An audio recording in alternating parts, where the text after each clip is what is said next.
dalam keadaan sehat. Saat ini kita masih menunggu kehadiran peserta yang lain ya, eh, Dokter Titi, Prof. Eko, Bu Rila, dan Bapak Ibu sekalian. Dimohon kesediaan Bapak Ibu untuk menunggu dan kita akan memulai kegiatan ini pada pukul 15.30. Terima kasih.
Bagimu negeri jiwa raga kami.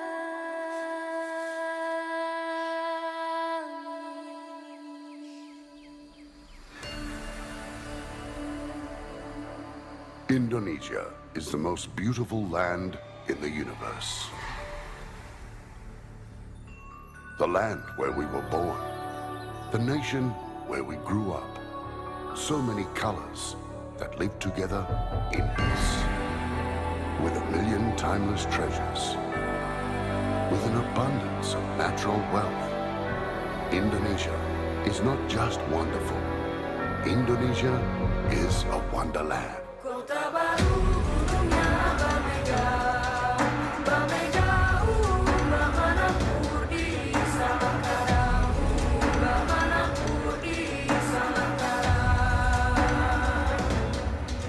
Bertemu lawanlah adinda, adinda iman di dada rasa Malaya, iman di dada rasa Malaya. Sayang sayang si patoka matego tego gorokan sayang sayang sayang si patoka matego tego gorokan sayang sajojo sajojo yumadam komi sabapare samuna muna muna keke samuna muna muna keke. Soleram, soleram, soleram, anak yang manis, janganlah dicium, sayang kalau dicium, merah pipinya. Kampuangan jauh di Mato, Kunwasan sebaku liliang, takkan aja kawan-kawanan lamo, sangke basuh yang sulia.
Baik, terima kasih atas kesediaannya untuk menunggu.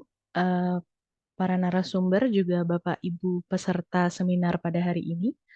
Karena waktu sudah menunjukkan pukul 15.30, kita akan memulai seminar pada hari ini.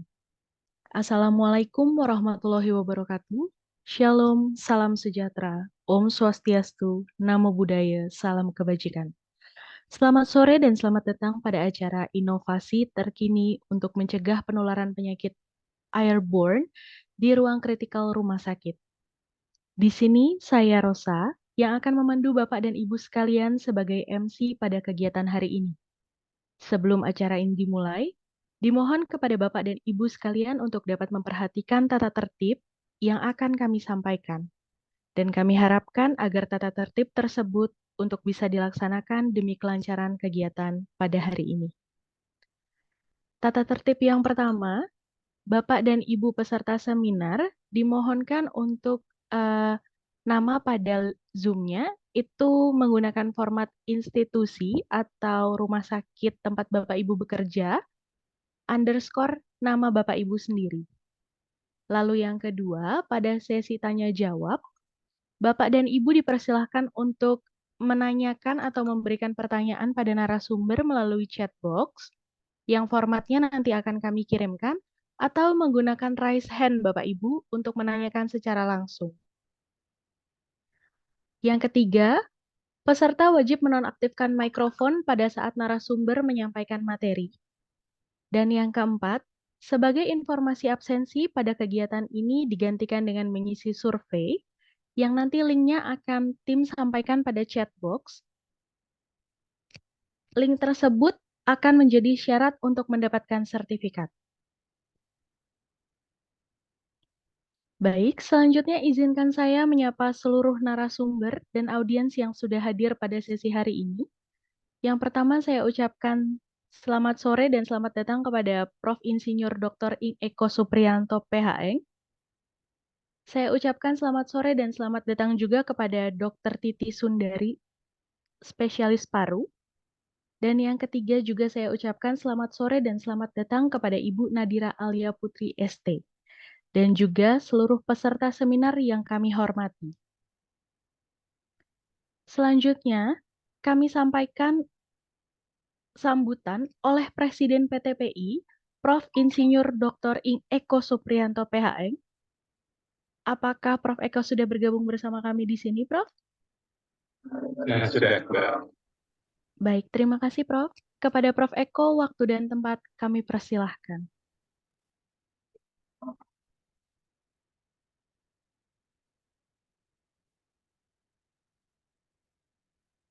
Screen saya sudah terlihat.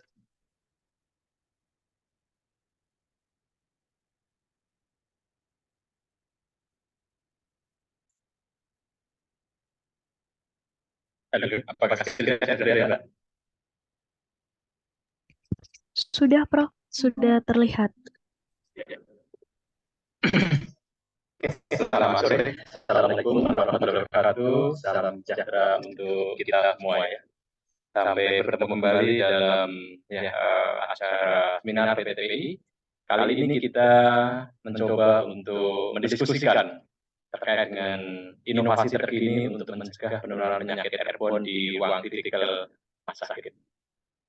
Ya, terima kasih kepada ya, dari Rumah Sakit Pusat Infeksi, Profesor Dr. Sulianti Saroso, kemudian juga dari tim RSP Persahabatan yang sudah mengisi dalam kegiatan ini.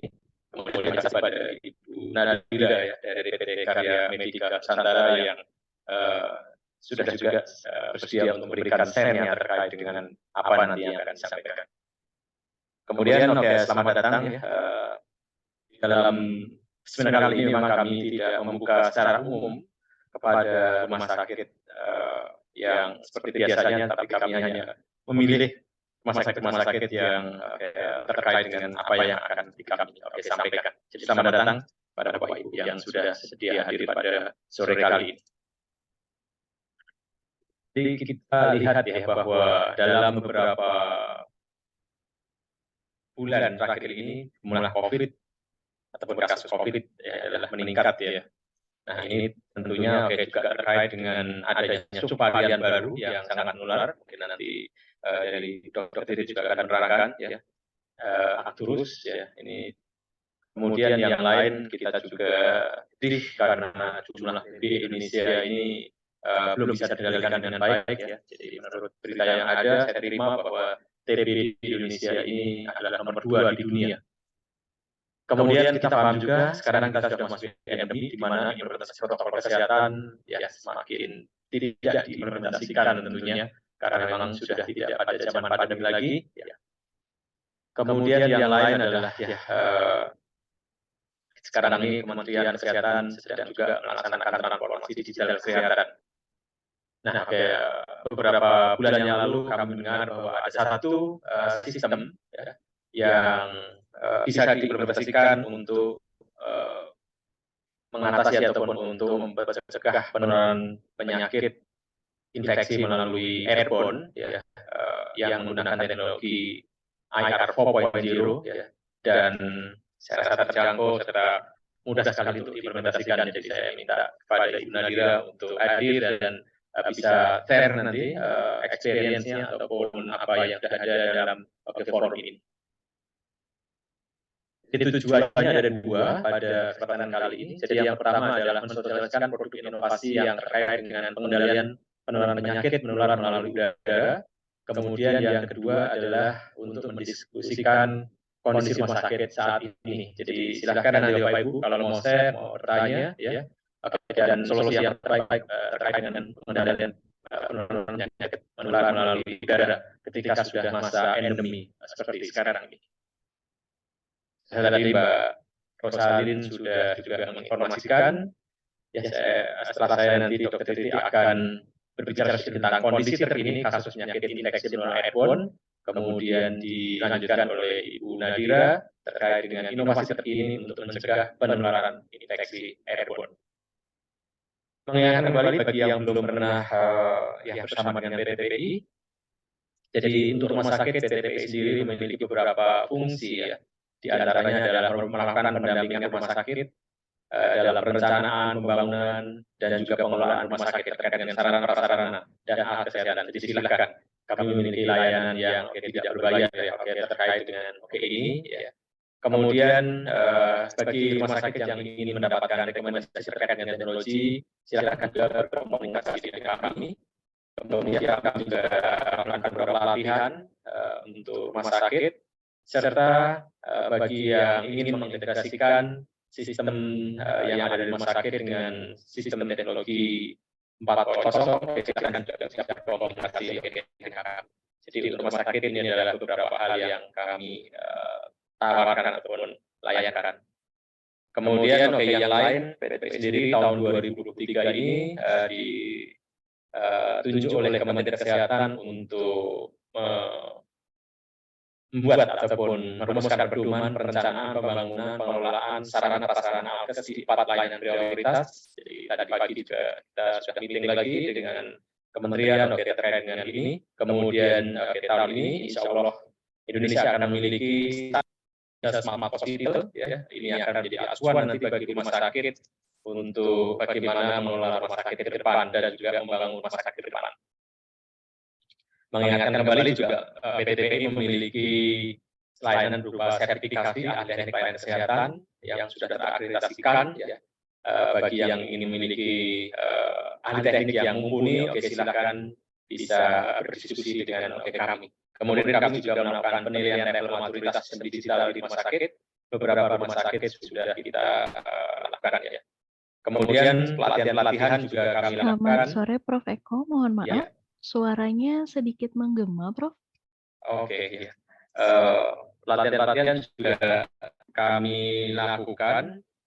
Terima kasih, Prof. Kemudian juga pendampingan ya. Jadi pendampingan dalam hal perencanaan, pengadaan, kemudian pembangunan, dan juga pengelolaan. Silakan berkomunikasi dengan kami. Kemudian hari ini yang terakhir slide saya adalah terkait dengan sosialisasi kalau ada regulasi baru, pedoman, kemudian teknologi, produk, kami juga mensosialisasikan lewat seminar, workshop, pameran, talkshow, dan podcast. Jadi tahun ini saya rasa kita akan membuat seminar, workshop, pameran, talkshow, dan podcast berdasarkan kepada permintaan-permintaan dari berbagai stakeholder. Nanti kami akan mengundang dari waktu ke waktu. Jadi kami juga sudah memiliki jadwal terkait dengan ini. Ya. Jadi memang kami akan mulai aktif di bulan April ini, ya, dan akan terus sangat aktif dari Mei sampai dengan Oktober, November, setelah itu turun kembali.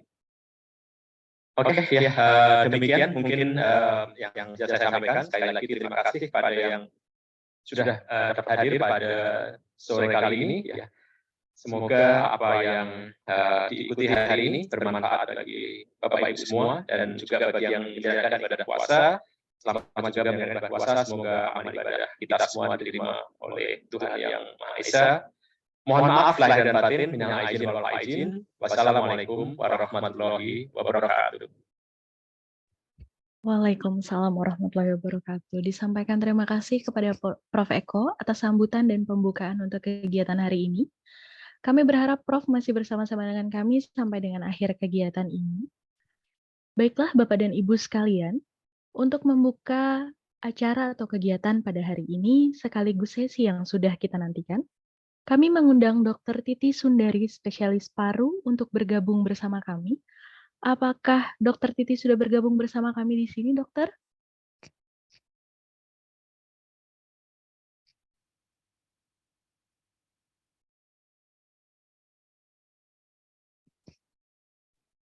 Sudah? Baik, baik, Dr. Titi Sundari, spesialis paru, saat ini bekerja di Rumah Sakit Penyakit Infeksi Prof. Dr. Sulianti Suroso. Beliau menempuh pendidikan kedokteran pada Fakultas Kedokteran Universitas Airlangga pada tahun 1992, lalu melanjutkan program pendidikan doktor spesialis ilmu penyakit paru di universitas yang sama pada tahun 2006. Beliau bekerja sebagai Ketua Unit TBC di Prof. Dr. Sulianti Saroso itu pada tahun 2008 sampai 2014. Saat ini beliau sebagai dokter pendidik klinis di Prof. Dr. Sulianti Saroso dari tahun 2012 sampai sekarang. Lalu merupakan Komite PPI RSPI Prof. Dr. Sulianti Saroso dari tahun 2014 sampai sekarang. Beliau juga merupakan anggota Pokjanas PPI Kemenkes dari tahun 2018 sampai sekarang. Beliau juga merupakan bekerja atau terlibat di bidang Diklat Perdalin Pusat dari tahun 2019 sampai sekarang. Dr. Titi juga merupakan fasilitator pelatih TBC Provinsi DKI Jakarta, fasilitator Care Support and Treatment HIV/AIDS, dan juga fasilitator pelatihan PPI di Fasiankes. Pada sore hari ini, Dr. Titi akan memaparkan materi mengenai kondisi terkini kasus penyakit infeksi menular airborne. Kepada Dr. Titi, waktu dan tempat kami persilahkan. Terima kasih atas waktu yang diberikan. Baik, Assalamualaikum warahmatullahi wabarakatuh. Selamat sore dan salam sejahtera untuk kita semua. Terima kasih kepada pihak panitia yang telah mengundang kami untuk dapat bersama-sama sharing tentang penyakit infeksi airborne. Baik, saya mulai saja dengan share screen.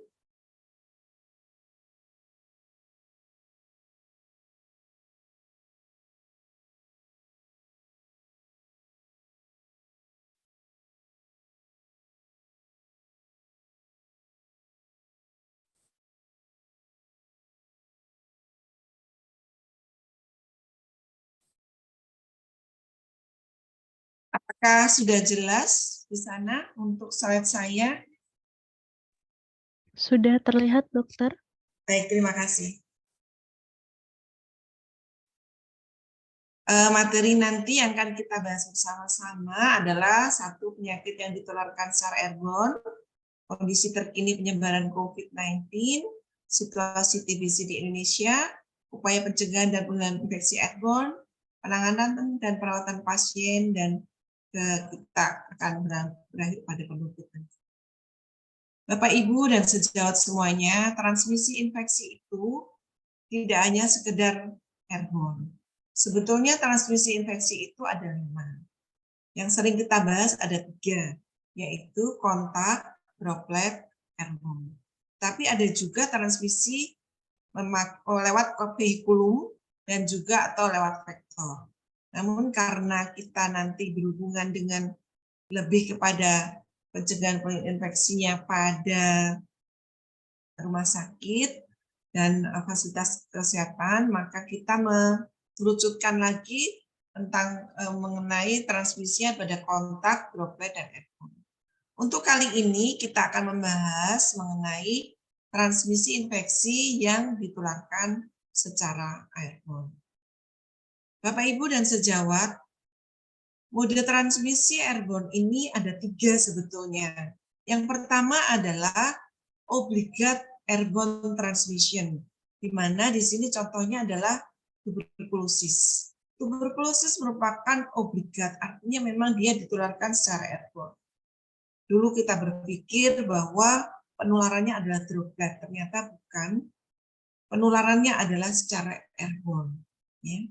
Di mana transmisi secara airborne ini, walaupun katakanlah ditularkan oleh seseorang yang batuk, bersin di suatu tempat, dia masih akan bisa melayang-layang di udara dalam jarak yang cukup jauh dan akan berada di dalam udara dalam jangka yang akan lebih lama. Yang kedua adalah preferential airborne, di mana patogen ini sebetulnya bisa ditularkan dengan beberapa tipe, tetapi predominannya transmisinya dengan droplet nuclei, ya. Contohnya misalnya seperti ini ya, misalnya seperti coronavirus, ya, itu dia sebetulnya juga bisa droplet nuclei. Kemudian SARS itu juga droplet nuclei, tetapi dia bisa menjadi airborne dalam kondisi-kondisi yang tertentu, misalnya seperti aerosol genital prosedur ini pada contohnya opportunistic airborne, ya. Dia dengan kondisi tertentu, dengan adanya aerosol genital prosedur seperti SARS, coronavirus, kemudian influenza, COVID, itu adalah contoh-contoh yang sebetulnya dia airborne-nya bukan airborne obligat, tidak seperti TBC ataupun seperti measles ataupun chickenpox. Tapi pada kondisi ini dia adalah opportunistic airborne, di mana bisa menjadi airborne apabila ada proses aerosol genital prosedur. Jadi COVID itu sebetulnya bukan airborne murni. Ya, airborne murni adalah TBC. Nah, ini adalah jenis-jenis aerosol genital prosedur yang bisa meningkatkan risiko transmisi airborne. Contoh tindakan intubasi, peralatan seperti BiPAP, CPAP, kondisi tindakan tracheostomi, resusitasi, ya, ventilasi manual sebelum intubasi, bronkoskopi, induksi sputum, tindakan-tindakan pada gigi yang menimbulkan juga aerosolisasi ataupun otopsi. Namun sampai sekarang ada beberapa yang belum jelas merupakan aerosol genital prosedur. Contohnya adalah seperti inhalasi, high flow oxygen delivery pada pemakaian OptiFlow, ya, kemudian suctioning ataupun pemasangan NG. Kita harus tahu dulu apa sih bedanya droplet dengan airborne. Kalau droplet ini percikannya adalah cukup besar, lebih dari 5 mikron, sehingga dia akan jatuh ke tanah dalam jarak 1 meter. Di mana droplet ini juga bisa mengenai mata atau mulut ataupun hidung lewat kontak mukosanya. Kemudian droplet bisa saja dia secara langsung, di mana dia pada saat orang batuk bersin, kemudian di sebelahnya dia tidak memakai masker, maka itu dropletnya bisa langsung masuk, terhirup langsung lewat hidung, ataupun dia langsung kena mukosa mata dan sebagainya. Tapi juga bisa secara tidak langsung apabila ditransmisikan ke tangan, kemudian alat-alat ini. Nah, droplet ini contohnya seperti Bordeaux pertussis, SARS, influenza, adenovirus, rhinovirus, meningitis, pneumonia, dan sebagainya.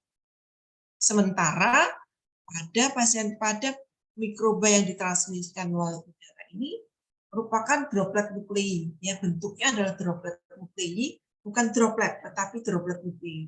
Di mana pada droplet nuklein ini adalah droplet ataupun percikan dari dahak tadi akan mengering di udara, sehingga yang tertinggal adalah partikel yang sangat halus, sangat kecil, yang kurang dari 5 mikron. Itu sebabnya droplet nuklein ini berbeda dengan droplet. Pada TBC ini ditularkan lewat droplet nuklein tersebut. Partikel debu yang mengandung mikroba penyebab infeksi dapat terbawa aliran udara lebih dari 2 meter dan bisa terinhalasi di individu rentan di ruang sama dan jauh dari pasien. Contohnya seperti MTB, ya, atau TB paru, campak, varicella zoster, ataupun pada kuman dengan tindakan aerosol jenis. Bapak, Ibu, dan sejawat memang tadi telah disampaikan oleh Prof. Eko, bahwa memang kasus COVID-19 ini mulai pada akhir-akhir ini mulai terjadi kenaikan.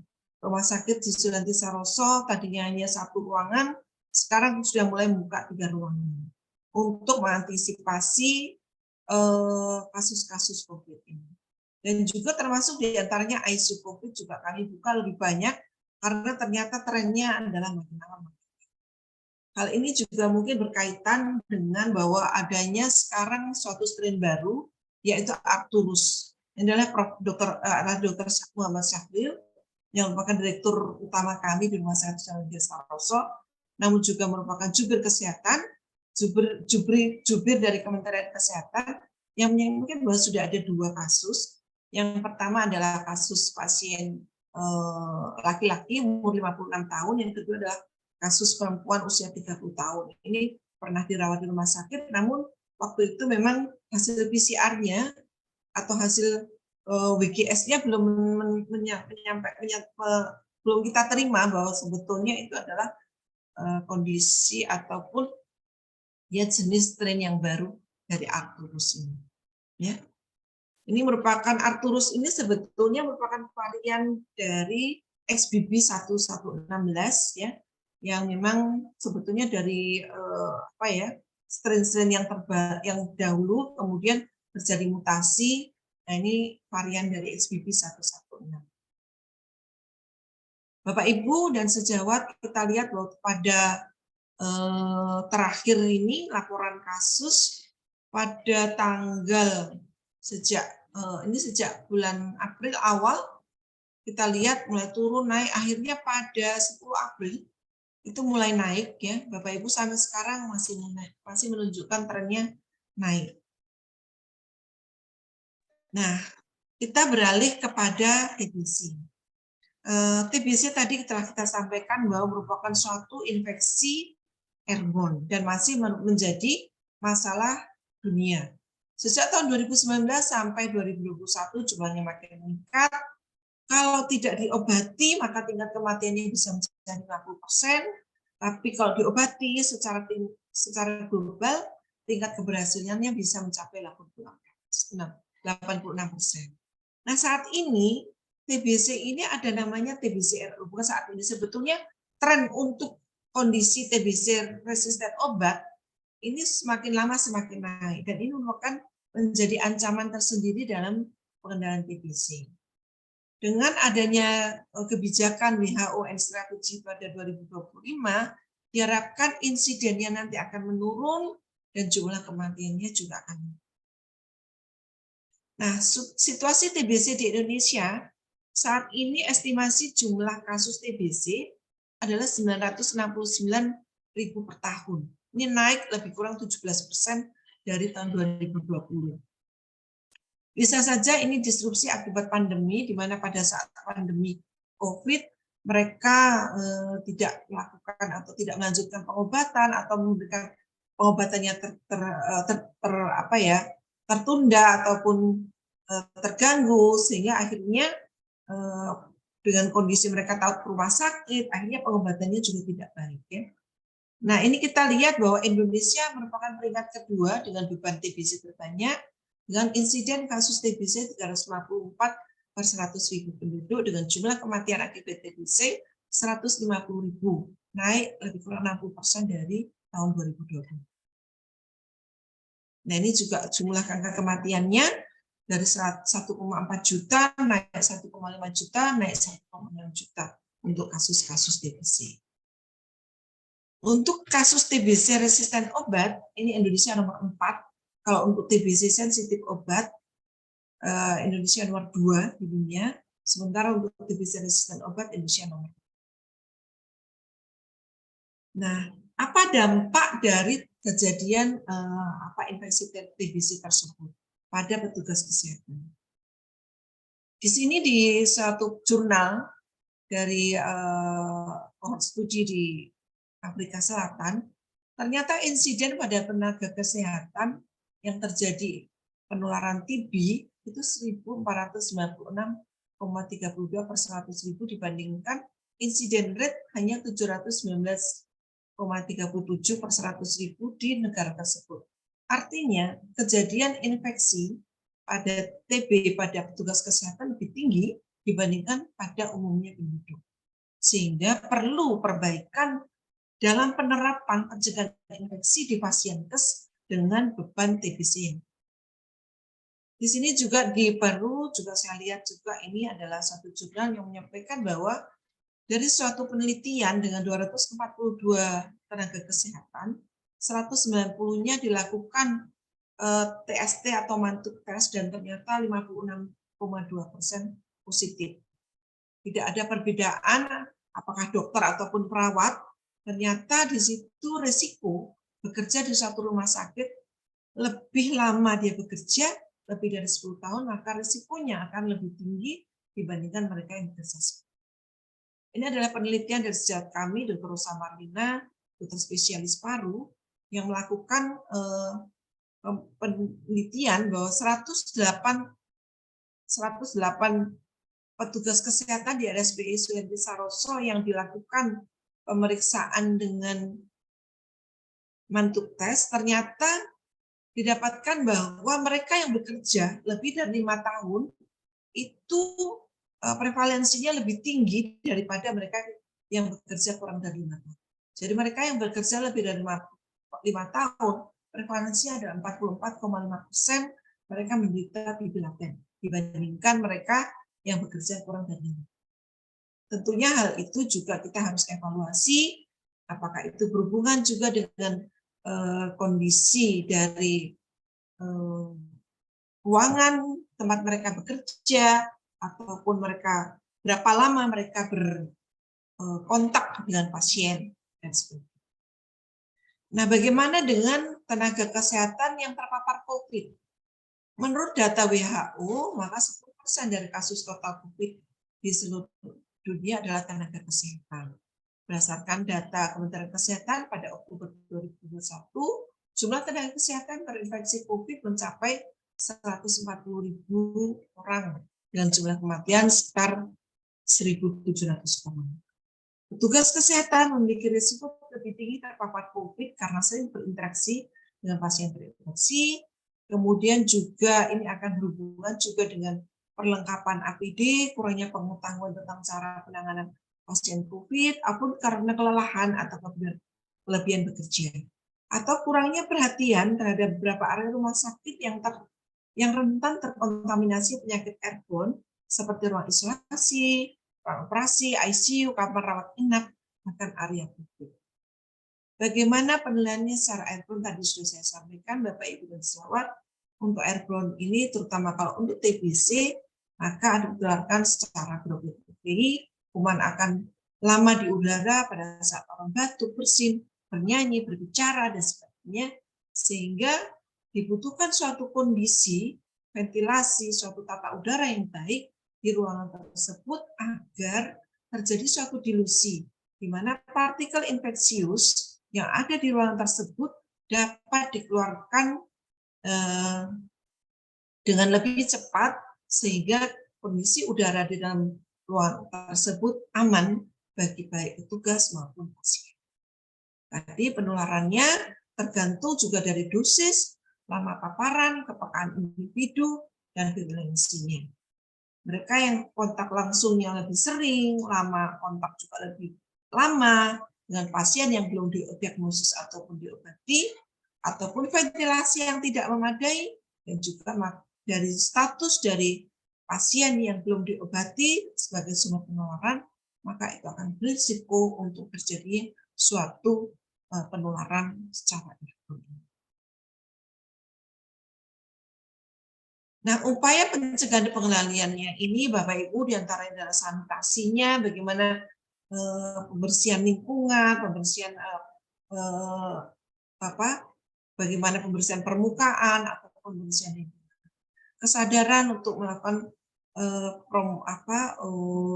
peningkatan kesadaran pengetahuan tentang penerapan protokol kesehatan. Demikian juga untuk ventilasi, menjaga ventilasi yang baik dan optimal, serta memastikan bahwa udara dalam ruangan harus selalu mengalir dan terganti secara teratur. Kita tahu bahwa kondisi yang crowded, kondisi yang tertutup, itu akan sangat jelek dalam perlindungan petugas, sehingga dengan demikian, ataupun pasien, sehingga demikian risiko untuk terjadinya suatu kontaminasi besar. Pengawasan dan penanganan terhadap pasien terinfeksi dan memisahkan dari pasien yang lain yang tidak terinfeksi. Kemudian teknologi, adanya sistem penyaring udara HEPA filter untuk membersihkan udara dalam ruangan, ya. Apabila tidak memungkinkan, misalnya untuk daerah-daerah yang kita hanya sekedar memakai ventilasi natural ataupun campuran, maka teknologi untuk memakai sistem HEPA filter untuk kondisi resirkulasi itu akan bisa membersihkan udara dan mengurangi risiko penyebaran infeksi airborne. Untuk upper room germicidal ultraviolet, memang dari WHO menyampaikan, tetapi juga tentunya kita akan melihat bahwa kondisi itu hanya pada kondisi terminal, karena memang upper room germicidal ultraviolet ini juga mempunyai beberapa kelemahan. Di antaranya bahwa ultraviolet ini tidak akan bagus ataupun kondisinya dia tidak akan maksimal apabila kelembapannya tinggi di atas 60 atau 70%. Dan juga dari penelitian bahwa dikatakan bahwa upper room germicidal ultraviolet ini juga akan berpengaruh kepada terjadinya suatu TB laten pada petugas itu hanya sekitar 8%. Jadi tentunya kita memakai dalam satu kondisi teknologi juga disesuaikan dengan kondisi keadaan di tempat bekerja masing-masing. Untuk hierarki kontrol dari COVID ataupun hierarki kontrol untuk TBC, Bapak Ibu bisa melihat bahwa di sini engineering control, administrative control, dan APD itu merupakan salah satu tata cara bagaimana kita menghadapi pada pasien-pasien yang seperti ini, baik COVID ataupun TB, menerapkan juga untuk administrasi kontrol ataupun environment control, kemudian APD juga. Bapak Ibu bisa melihat sebelah kiri untuk COVID, Bapak Ibu bisa melihat sebelah kanan untuk TB. Dua-duanya selain memang yang terbaik adalah mengeliminasi. Paling bagus dieliminasi, kuman TB juga dieliminasi, sehingga tidak menjadikan risiko penularan. Tapi apabila memang tidak memungkinkan, maka kita bisa menerapkan ini. Engineering control atau environment control, administrative control, dan terakhir baru APD. Nah, ini untuk TB berdasarkan guideline WHO, yang pertama adalah lakukan triase, sama juga pada COVID juga sama, lakukan triase juga, diisolasi pasiennya, ditempatkan di tempat yang khusus agar tidak menularkan dengan ventilasi yang baik, kemudian segera dilakukan pengobatan pada kasus-kasus TB, pemberian edukasi bagaimana cara melakukan etika batuk, baik pada pasien dan juga petugas. Kemudian untuk kontrol environment, ini upper room germicidal ultraviolet pada kondisi-kondisi tertentu, misalnya pada kondisi terminal dekontaminasi, kemudian juga ventilasi, ini juga dipentingkan dengan rekayasa teknologi pada ventilasi, maka kita bisa mengurangi risiko terjadinya paparan infeksi airborne tadi dengan cara ventilasi yang baik dan memenuhi standar dari pencegahan infeksi. dan terakhir baru tentang arti. Ya. Ini Bapak Ibu sama tadi sudah disampaikan bahwa screening triase yang strategi tempo, orangnya segera datang, kemudian segera dipercepat pengobatannya, segera dipercepat pelayanannya, kemudian dia sebentar saja menunggu di rumah sakit, segera mendapatkan obat dan pulang segera. Tempatkan pasien di ruang tersendiri dengan ventilasi baik dan segera menangani. Ya, berikan edukasi tentang etika batuk, ventilasi yang baik, ya, dan petugas juga memakai masker yang sesuai standar dan sudah dilakukan tes. Nah, untuk administrasi ini melaksanakan triase, menerapkan etika batuk, pasien memakai masker dan mengurangi waktu pasien di fasilitas pelayanan kesehatan. Penerapan SOP, training edukasi petugas agar mereka paham, dilakukan surveillance pada petugas agar kita juga bisa melihat atau mengevaluasi petugas-petugas yang tertular.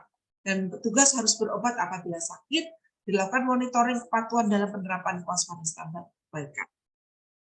Untuk lingkungan, nah ini kita bagi ada pembersihan lingkungan dan pembersihan permukaan. Petugas tahu bagaimana cara pembersihan lingkungan yang baik, tapi tidak perlu lagi adanya penyemprotan individu seperti chamber atau kabinet, karena ternyata itu tidak direkomendasikan. Nah, untuk pembersihan permukaan yang termurah adalah dengan memakai klorin, namun Bapak Ibu harus tahu juga bagaimana cara pengencerannya.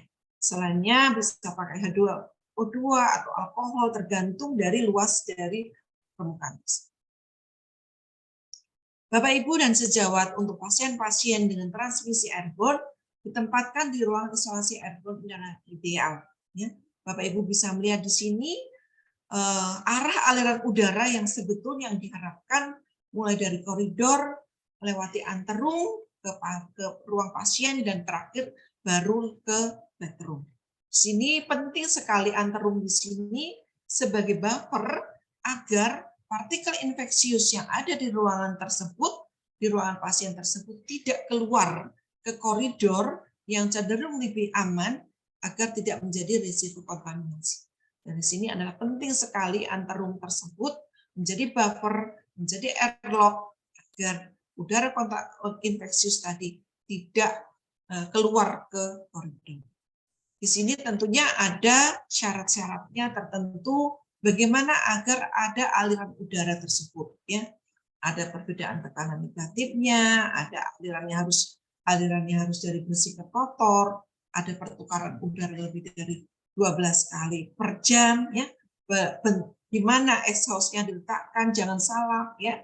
Kemudian apabila dilakukan resirkulasi, maka harus ada evakuasinya. Nah, ini hanya sekedar tambahan saja untuk ventilasi alami, itu rata-rata ventilasinya adalah 165 liter per detik untuk kewaspadaan airborne. Kalau untuk ruang perawatan pasien airborne seperti bangsa MDRTB. Tapi kalau misalnya perawatan umum, poliklinik, bisa lebih sedikit. Desainnya harus memperhitungkan fluktuasi dan besarnya ventilasi. Kalau alamiah ventilasi alami tidak memungkinkan, maka karena memang banyak sekali kelemahan ventilasi alami ini, maka dianjurkan ventilasi campur. Lebih bagus lagi apabila memang Bapak Ibu memiliki dana, bisa ventilasi mekanik yang menjamin bahwa arah aliran udara tersebut akan sesuai dengan yang diharapkan, demikian juga dengan pertukaran udara dan sebagainya. Bapak Ibu, kita lihat di sini bahwa ternyata pada kondisi yang poor ventilasi, maka risiko terjadinya inhalasi, risiko menghisap itu tentunya lebih tinggi daripada kalau terjadinya pada outdoor. Nah, ini Bapak Ibu dari penelitian bahwa CO2 release test di mana kita mengasumsikan dari gas CO2 yang disebarkan dalam suatu ruangan, kemudian kita hitung berapa lama sih sebetulnya aliran sebetulnya partikel infeksius tadi dikeluarkan sesuai dengan ACH-nya, maka kita bisa melihat bahwa ternyata dari penelitian yang kami lakukan ini, pergantian udara 10 ACH itu bisa membuang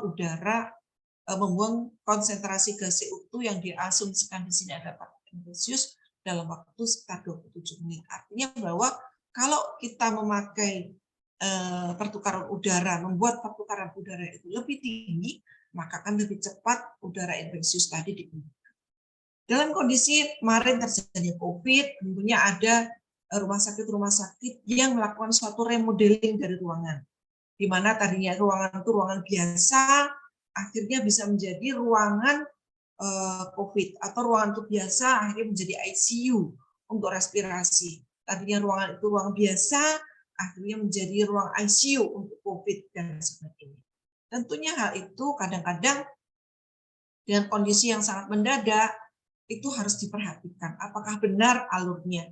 Apakah benar bahwa sudah ada keamanan dari pemakaian ruangan tersebut terhadap sekitarnya?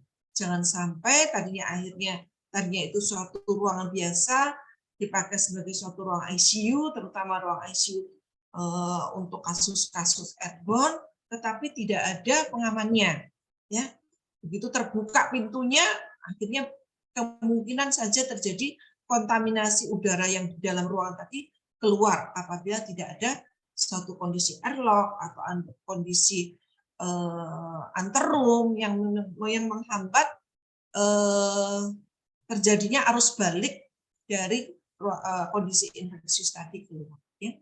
Ini tadi sudah saya sampaikan bahwa makin cepat, makin tinggi pertukaran udaranya, maka dibutuhkan waktu untuk mengeluarkan udara infeksius tadi makin cepat juga. APD sebagai bagian jadi hierarki tadi untuk hierarki pengendalian infeksi tadi paling rendah ya. Di antaranya adalah APD, juga sama untuk TB, untuk airborne juga APD juga, respiratory perlindungan untuk respirator ya. Nah, ini untuk airborne, maka yang bisa dipakai untuk petugas adalah memakai masker respirator partikulat atau N95, N99 atau sesuai dengan itu seperti ya, ini beberapa tipe Bapak Ibu dan sejawat. Tapi jangan lupa untuk kalau sudah memakai masker respirator partikulat ini, lakukan juga tes segel dan fit test. Ini adalah fit test untuk mengetahui apakah masker yang Bapak Ibu pakai itu memang sudah cocok dan sesuai dengan bentuk wajah Bapak Ibu. Mengingat bahwa bermacam-macam sekali jenis dari APD ini, jenis dari masker ini ya. 1860, 1870, 8102, 9105, KN95 dan sebagainya Bapak Ibu, atau FFP2, FFP3 dan sebagainya. Nah, ini harus dilakukan fit test, di mana fit test ini beda dengan tes segel. Kalau tes segel kita melakukan menghembus dengan melakukan hembusan untuk tes segel positif, dan kita melakukan berusaha menyedot di dalam masker tersebut untuk tes segel negatif untuk melihat apakah adanya kebocoran dari masker yang kita pakai. Kemudian penempatannya untuk airborne memang idealnya adalah diisolasi di ruang bertekanan negatif ya. Pasien memakai masker, petugas memakai respirator, bila ada signage di pintu ada keterangan bahwa ini dirawat pasien dengan airborne dan apa APD yang harus dipakai sesuaikan dengan cara transmisinya. Ya, Bapak Ibu, kalau hanya misalnya TBRO, maka cukup memakai masker saja, tidak perlu pakai gaun. Tetapi apabila itu di ruang ICU dengan tindakan-tindakan yang berisiko terciprat kepada badan kita, tubuh kita pada saat tindakan tersebut, maka APD yang dipakai juga sesuai. Kita memakai gaun, memakai sarung tangan, masker N95 atau respirator partikulat, memakai visor dan sebagainya. Tetapi juga untuk penempatan pasien airborne ini kita juga bisa cohorting. Kita kumpulkan pasien dengan diagnosis yang sama, pasien TBRO dengan pasien TBRO. Tidak boleh digabung pasien TBSO atau TB yang masih sensitif digabung dengan pasien TB resisten, walaupun sama-sama TB-nya. Karena mohon maaf Dokter Titi, ya. Waktu tinggal 5 menit lagi ya Dokter. Baik, Terima kasih. Ini penanganannya, pasien diisolasi, semua petugas memakai APD sesuai dengan standarnya, sesuai dengan transmisinya, tidak berlebih-lebihan, dan juga tidak kekurangan. Pengobatan juga harus kita sesuai dengan jenis penyakitnya. Baik, Bapak Ibu, jangan lupa walaupun saat ini memang PPKM sudah dihapus, tetapi penerapan dari protokol kesehatan juga harus dilaksanakan. Patuhi protokol kesehatan, kemudian kondisi lingkungan, kondisi pasien juga dipantau, kemudian pasien, keluarga, dan harus diberikan KIE yang jelas bagaimana penularan. Ini Bapak Ibu, kami kebetulan lihatkan bahwa ini tren kami, BOR di Rumah Sakit Sulianti Saroso cenderung meningkat untuk kasus COVID-nya. Kami di Sulianti Saroso memang ada rujukan untuk kasus-kasus penyakit infeksi emerging, ada 5N1, H1N1, ada COVID, ada SARS-CoV, ada MERS-CoV, dan beberapa penyakit infeksi emerging yang memang sudah disampaikan dalam Kemenkes, ataupun kebijakan-kebijakan bahwa apa yang masuk dalam rujukan infeksi emerging ini. Jadi tetap Bapak Ibu, walaupun kami merupakan suatu rumah sakit rujukan, tapi juga untuk rumah sakit yang di sekitarnya, di sekitar RSPI Sulianti Saroso, silakan kalau ingin merujuk untuk kasus-kasus rujukan tersebut. Tapi seandainya Bapak Ibu memiliki juga ruang isolasi airborne, setidaknya Bapak Ibu bisa merawat pasien tersebut sebelum dirujuk ke rumah sakit dengan fasilitas yang tinggi, sehingga paling tidak pada saat pasien tersebut dalam kondisi transit sebelum akhirnya dia dirujuk, maka setidaknya Bapak Ibu menempatkan pasien tersebut dalam kondisi. Ini adalah kesimpulan terakhir dari saya. Insiden penyakit infeksi COVID sedang naik. Indonesia juga untuk TBC adalah kasus nomor 2 terbesar, maka Indonesia harus waspada. Walaupun saat ini PPKM dicabut, protokol kesehatan tetap diterapkan, dan rumah sakit siap untuk menerima pasien. Rumah sakit harus siap untuk menerima pasien dan memastikan fasilitas yang ada dapat digunakan untuk pasien terinfeksi atau tidak terinfeksi. Demikian Bapak Ibu, terima kasih atas perhatiannya. Assalamualaikum warahmatullahi wabarakatuh. Waalaikumsalam warahmatullahi wabarakatuh. Terima kasih Dr. Titi atas pemaparan materi yang menarik dan sangat bermanfaat untuk kami untuk menjadi referensi tambahan bagi seluruh peserta seminar.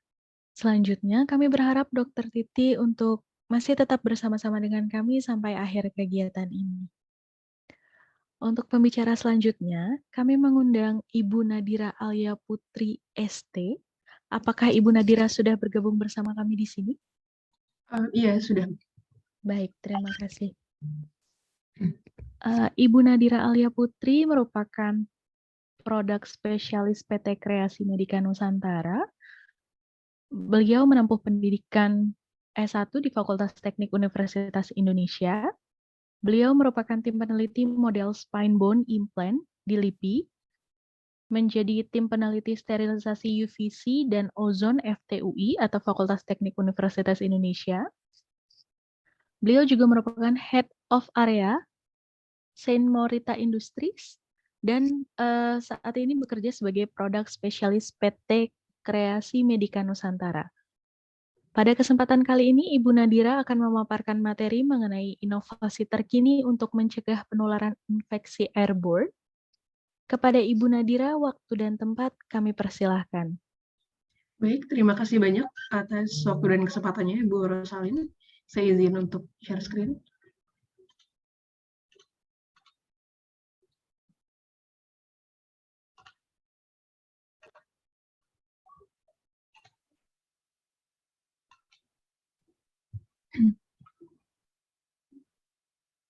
Baik. Bismillahirrahmanirrahim. Assalamualaikum warahmatullahi wabarakatuh. Perkenalkan, saya Nadira dari PT KMN Indonesia. Selamat sore kepada Bapak dan Ibu yang sudah hadir pada seminar di sore hari ini. Walaupun di tengah keadaan menunggu lapar puasa di sore hari, semoga Bapak Ibu semua masih kuat dan semangat dalam mengikuti seminar kali ini. Kita lanjut ke topik pembahasan selanjutnya, yaitu sistem proteksi udara cerdas. Hal-hal yang akan saya bahas pada sore hari ini meliputi ruang kritikal rumah sakit, permasalahan dan solusi yang sudah ada, kemudian solusi baru sistem proteksi udara cerdas, beserta referensi proyeknya. kita sering membahas tentang ruang kritikal rumah sakit. Jadi ruang kritikal rumah sakit itu apa sih? Nah, ruang kritikal di rumah sakit itu adalah ruangan yang dirancang untuk memberikan perawatan medis intensif dan kritis, contohnya seperti kamar operasi, ICU, NICU, RICU, dan PICU. Nah, sebagian besar ruang kritikal ini dibuat menjadi ruang bertekanan positif, di mana ruangan ini dirancang untuk mencegah penyebaran infeksi dan menjaga keamanan pasien yang memiliki sistem kekebalan tubuh yang lemah. Beberapa ruangan yang biasa diset pada tekanan positif itu seperti kamar operasi, ICU, NICU, dan juga ruangan untuk pasien imunokompromis. Kita sudah sedikit membahas ruangan bertekanan positif di slide sebelumnya. Sekarang kita harus paham dulu perbedaan utama antara ruang tekanan positif dengan negatif. Dan dari sini kita bisa melihat dari beberapa parameter. Pertama, dari arah aliran udara. Jadi di ruangan bertekanan positif, itu udara mengalir keluar ruangan dan mencegah masuknya udara yang terkontaminasi dari luar. Sedangkan di ruangan bertekanan negatif, itu udara mengalir keluar ruangan dan mencegah keluarnya udara yang terkontaminasi ke area lainnya. Dari segi tujuan, ruangan bertekanan positif ini digunakan untuk melindungi orang atau benda di dalam ruangan dari kontaminasi udara luar. Sedangkan ruangan bertekanan negatif itu digunakan untuk menampung partikel atau patogen berbahaya agar tidak menyebar ke area lain di luar ruangan. Dari segi perbedaan tekanan, ruangan bertekanan positif itu memiliki tekanan di dalam ruangan lebih tinggi daripada area sekitarnya. Sedangkan ruangan bertekanan negatif itu memiliki tekanan lebih rendah di dalam ruangan daripada di area sekitarnya. Dari sistem ventilasi, itu ruang bertekanan positif memiliki sistem ventilasi yang terus-menerus memasuk udara segar yang disaring ke dalam ruangan dan membuang udara keluar ruangan. Sedangkan yang bertekanan negatif itu memiliki sistem ventilasi yang menarik udara yang terkontaminasi dari ruangan. Jadi sebagai kesimpulan, ruangan bertekanan positif itu melindungi isi ruangan dari kontaminasi luar. Sedangkan ruangan bertekanan negatif itu melindungi area sekitarnya dari kontaminasi di dalam ruangan. Kemudian, karena kita bahas arah aliran udara sebelumnya, sekarang kita lihat lagi penyakit infeksi jalur udara atau airborne. Seperti yang sudah dijelaskan oleh Dr. Titi sebelumnya, saya akan membahas sedikit beberapa penyakit airborne yang ada. Beberapa contoh penyakit yang bersifat airborne itu ada influenza, COVID-19, SARS, dan MERS. Di sini bisa dilihat karakteristik dari tiap-tiap patogen. Ini adalah data dari beberapa sumber di tahun 2020 dan 2021. Kita beberapa tahun ini baru saja mengalami pandemi COVID-19 dan variannya. Di masa lalu juga terjadi beberapa kasus pandemi seperti influenza, tuberkulosis, dan lainnya. Untuk di Indonesia sendiri, terkhusus tuberkulosis masih menjadi momok permasalahan. Seperti yang dijelaskan Dr. Titi sebelumnya, bahwa Indonesia menduduki posisi kedua dengan kasus TB terbanyak untuk saat ini. Dan untuk pandemi yang akan datang, kita sebut saja disease X atau penyakit X, di mana kita belum bisa mengidentifikasi, tapi kita tetap harus siaga dan siap untuk segala kemungkinan pandemi di masa yang akan datang. Baru-baru ini, sangat baru pada hari Jumat lalu dilansir CNBC Indonesia terkait COVID Arcturus yang dinilai dapat menyebar 1,17 hingga 1,27 kali lebih cepat daripada varian sebelumnya. Dan terkait ruang kritikal rumah sakit, saat berhadapan dengan penyakit airborne, namanya apakah ada masalah yang ditimbulkan? Ya tentu saja ada. Ini akan menimbulkan risiko penyebaran patogen saat berhadapan dengan kondisi penyakit airborne. Karena kondisi ruang kritikal rumah sakit seperti ICU dan ruang operasi itu dirasa tidak sesuai dengan pasien yang terinfeksi karena bertekanan udara positif, ya di mana udara mengalir dari dalam ruangan ke area luar. Tentu saja ini akan membahayakan orang-orang di sekitar ruangan tersebut. Terkait permasalahan yang ditimbulkan, mari kita lihat beberapa solusi yang sudah ada saat ini. Pertama itu ada konstruksi anterum bertekanan negatif. Kita bisa lihat di sini plus P itu menandakan ruang bertekanan positif pada ruang operasi. Pada solusi ini akan dibangun ruang antara atau biasa disebut anterum di depan ruang operasi yang ditandakan dengan warna merah karena diset pada tekanan negatif atau minus P. Ini bisa kita sebut juga sebagai anterum konvensional, namun solusi ini masih memiliki beberapa kelemahan. Di antaranya seperti adanya waktu henti atau downtime yang lama untuk melakukan konstruksi ruangan tekanan negatif. Kemudian tidak bisa dilakukan untuk beberapa kondisi karena kurangnya ruang di atas langit-langit dan akses ke saluran pembuangannya. Kemudian adanya ketergantungan yang berlebihan pada tekanan negatif statis, hanya karena pergerakan udara saja. Sementara kan pergerakan orang, peralatan, atau tempat tidur, atau bahkan pintu itu sendiri, itu dapat menyebabkan kebocoran kontaminan. Yang keempat, ada modifikasi itu tidak selalu bisa dilakukan karena kesulitan dalam menyeimbangkan kembali AHU OK.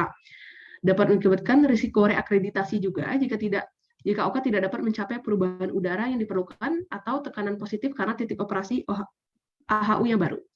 Yang kelima, detail lain seperti pintu yang saling mengunci atau interlocking, itu mungkin juga tidak bisa dilakukan dengan sistem yang ada.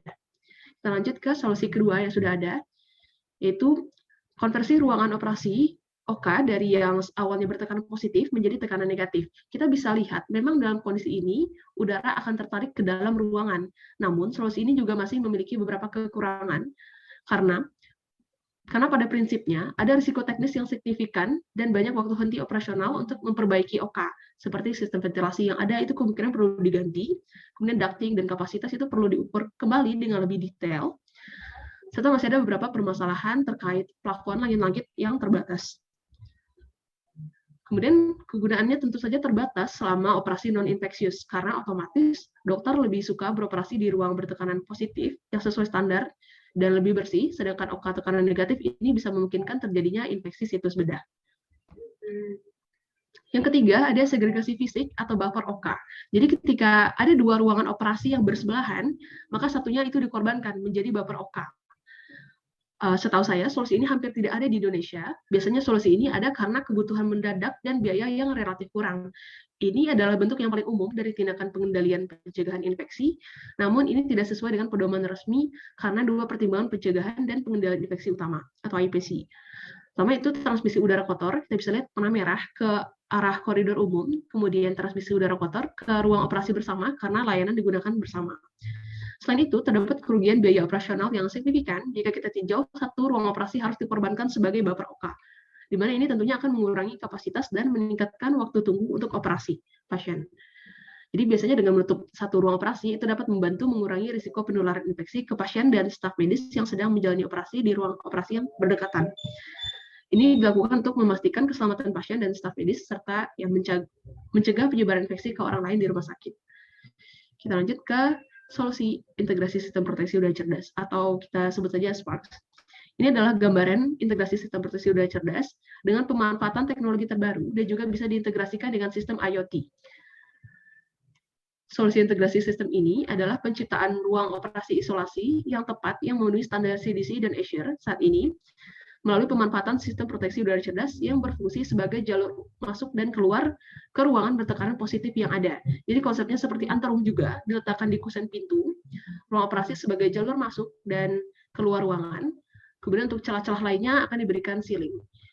Solusi ini memiliki fitur atau manfaat utama menciptakan ruang isolasi terkendali yang bersih untuk melindungi koridor umum dengan melakukan pembersihan udara baru dengan teknologi terkini selama keluar masuk ruang operasi.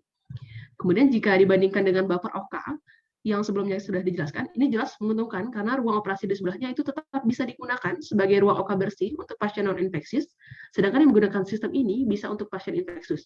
Jadi tidak ada masalah walaupun ruangannya itu bersebelahan.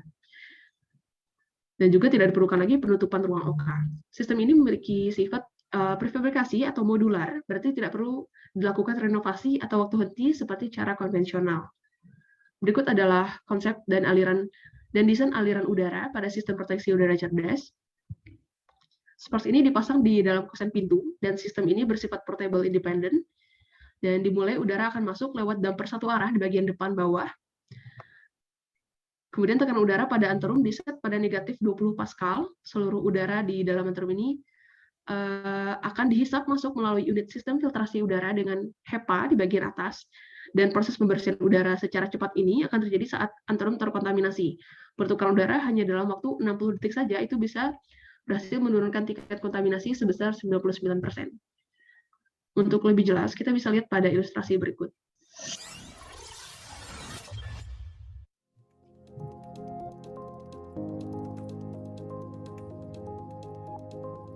Untuk standar operasi itu disetting positif sehingga arah aliran udara itu menuju ke koridor dan ruangan lainnya. Pasang sistem SPARKS ini di pintu masuk ruang operasi sebagai jalur masuk dan keluar, sehingga mengisolasi dan mengunci udara sehingga tidak ada udara lagi yang tembus ke koridor. Kita bisa lihat simulasi penggunaan produknya saat memasuki SPARKS. Jadi di sini perawat serta pasien dan bed itu bisa masuk dengan melambaikan tangan ke sensor, web sensor tanpa sentuhan. Jadi otomatis pintu terbuka dan bisa masuk ke dalam anterum. Kemudian ada terjadi proses dekontaminasi yang singkat, hanya sekitar 5 detik saja, karena kontaminasi hanya berasal dari koridor dan tidak terlalu kotor. Kemudian menggunakan sensor tambahan tangan lagi untuk masuk ke ruang operasi. Ketika terkontaminasi dengan ruang operasi, antarum akan mulai melakukan dekontaminasi, dan ini akan terjadi sekitar 60 detik. Saat proses dekontaminasi terjadi, itu pintu tidak bisa dibuka. Ini adalah proses keluar dari ruang operasi menuju koridor. Jadi perawat atau dokter akan masuk ke dalam anterum setelah dari ruang operasi, menunggu sekitar 50 detik untuk dekontaminasi. Setelah selesai, bisa keluar menuju koridor dengan cara yang sama, melambaikan tangan ke sensor gelombang, dan perawat beserta pasien bisa keluar dengan keadaan bersih tanpa membawa kontaminasi dari ruang operasi.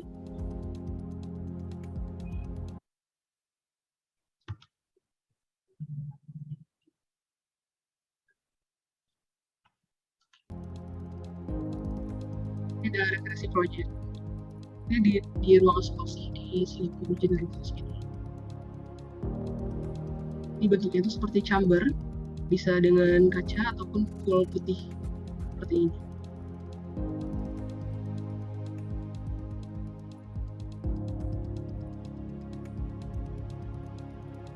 Di Tan Tock Seng, Thomson Medical Center,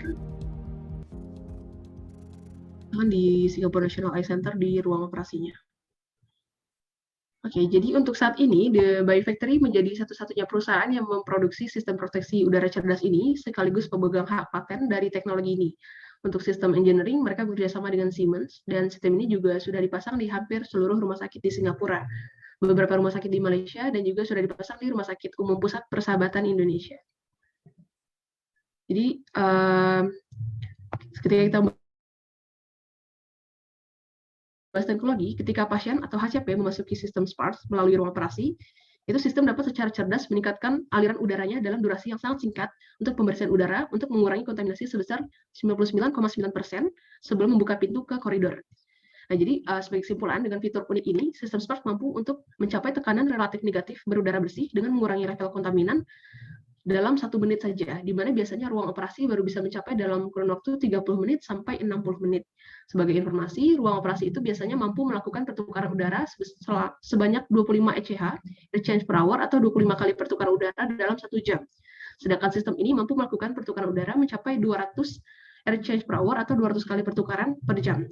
Dan untuk ruangan biasa itu disetting pada 5-6 kali pertukaran per jam. Sebagai uji sistem, dilakukan uji validasi pada aerosol virus hidup, di mana Bacteriophage P22 yang dijadikan aerosol menggunakan 2 kompresor nebulizer, itu di dalam ruangan bertekanan positif dengan simulasi berupa aktivitas manusia masuk dan keluar ruangan. Maka didapat hasil pengukuran total PFU di kamar standar sebanyak 164.642 PFU, saat di sistem SPARS turun menjadi 2.140, dan ketika mencapai koridor terhitung 0. Begitu pada ruang OK, di mana total sebanyak 21.173 PFU, turun menjadi 993 ketika di anterum SPARS dan mencapai 0 ketika di koridor. Jadi kesimpulannya, SPARS ini teruji dapat mengisolasi dengan baik dan melindungi koridor dari kontaminasi, bahkan dalam kondisi ruang isolasi memiliki tekanan positif yang tinggi. Ini adalah perbandingan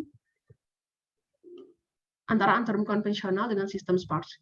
Jadi kita bisa lihat di sebelah kiri, ini adalah ruang anterum konvensional, di sebelah kanan sistem SPARS.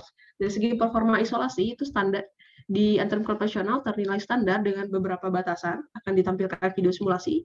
Kemudian tidak ada jaminan ruangan bersih karena tidak adanya fitur air purging. Untuk sistem SPARS itu menawarkan isolasi yang lebih baik dan bekerja cepat dalam membersihkan udara, sehingga udara akan relatif lebih bersih. Dari segi dampak pada ruang operasi, pada ruang anterum konvensional itu lumayan signifikan karena adanya masalah untuk rebalancing, dan untuk sistem SPARS itu hampir tidak ada karena produk ini adalah independen. Kemudian dari segi waktu henti, ruang anterum konvensional itu butuh waktu sekitar 3 bulan atau 90 hari untuk pembangunan, dan sistem SPARS ini butuh sedikit waktu henti, bahkan bisa dikatakan 0 waktu henti karena biasanya di set pada 1 minggu untuk proses instalasi. Dari segi pemeliharaan, sama, dua-duanya butuh penggantian HEPA filter secara berkala, dan dari segi lahan, Untuk konvensional anterum itu membutuhkan ruang yang besar. Sedangkan untuk sistem SPARS itu tidak membutuhkan ruang yang besar.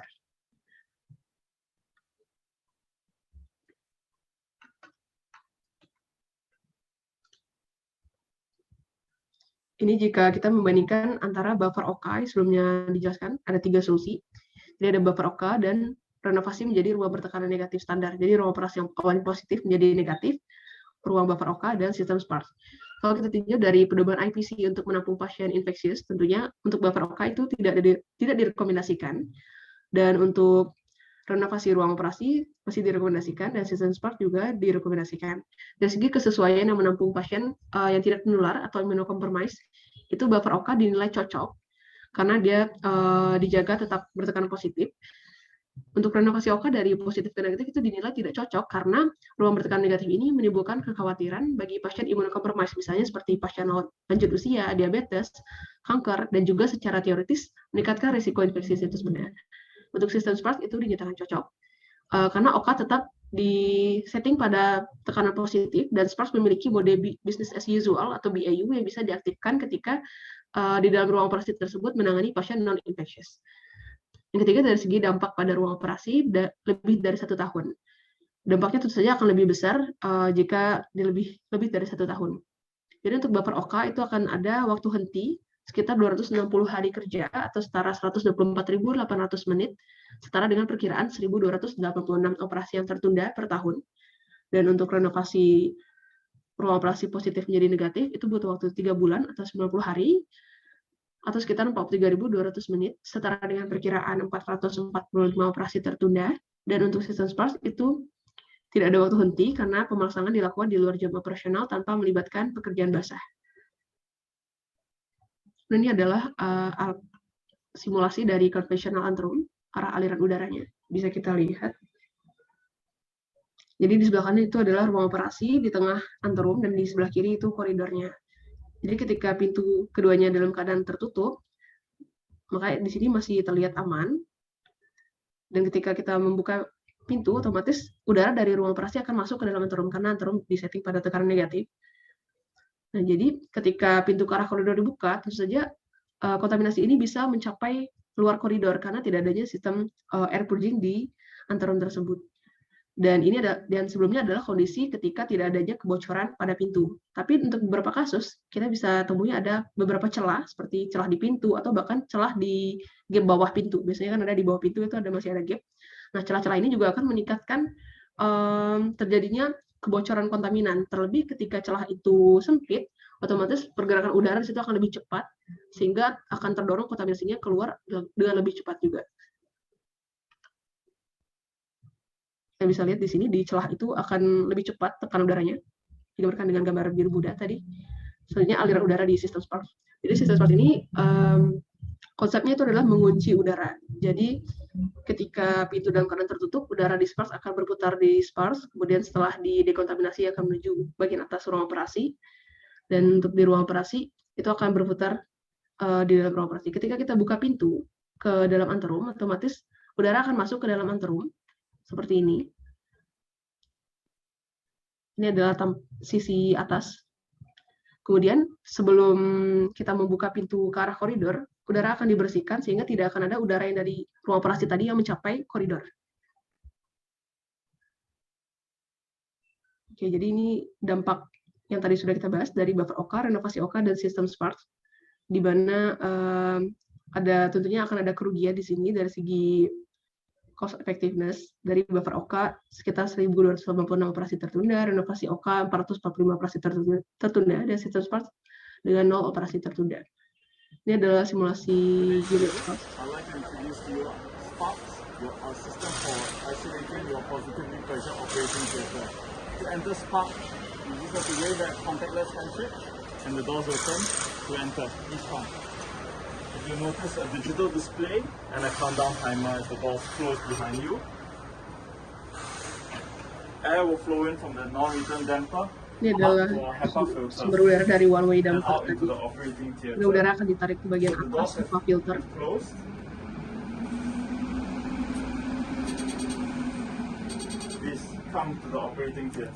Dan sudah bisa, ketika dekontaminasi selesai, sudah bisa masuk ke ruang operasi. ditandai dengan alarm dan lampu indikator warna hijau. These doors will automatically close, and as they close, the air from the empty room Adalah udara dari anterum yang sudah dibersihkan melalui HEPA filter sebelumnya.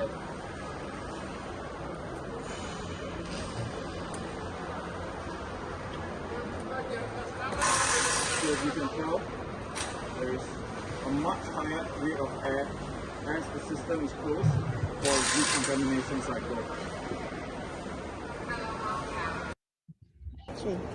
Ini sama tapi dari ruang operasi ke From the koridor. isolation mode, Dan bisa lanjut saja.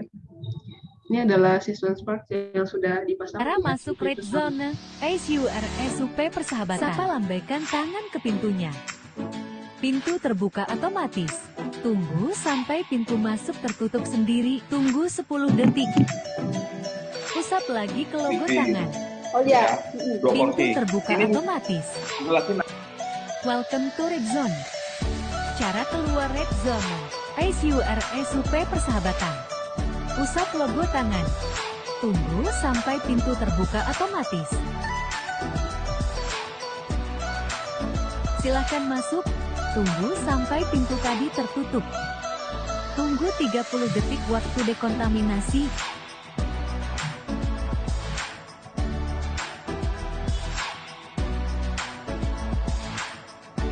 Dekontaminasi selesai ditandai lampu hijau ready. Usap logo tangan untuk membuka pintu keluar red zone. Catatan, jangan buka paksa pintu saat indikator lampu merah. Di dekontaminasi in proses. Oke, ini adalah alur kerja dari proses fabrikasi Spark dan spesifikasi teknis. Dari segi alur kerja itu ada 5 tahapan. Pertama dari kunjungan situs untuk melakukan pengukuran di ruang operasi ataupun ICU. Tahap kedua itu tahapan fabrikasi. Ketiga pengiriman dalam bentuk datar.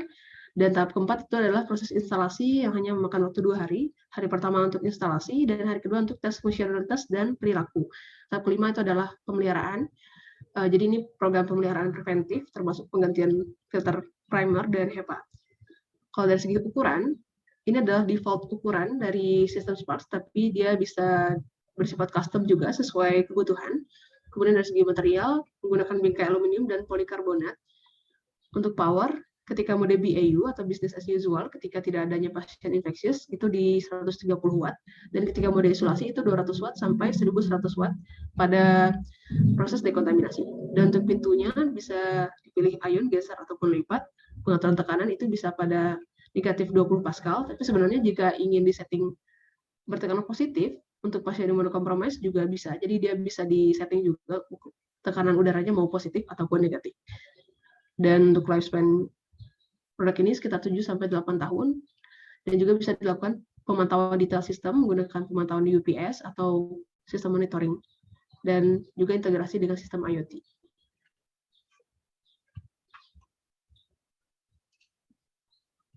Ini adalah integrasi sistem Spark dengan IoT platform. Jadi nanti kita bisa memonitor pasien dari jarak jauh tanpa harus standby di ruangan isolasi pasien tersebut. Ada beberapa parameter juga yang bisa dilihat dan dimonitor. Seperti ini.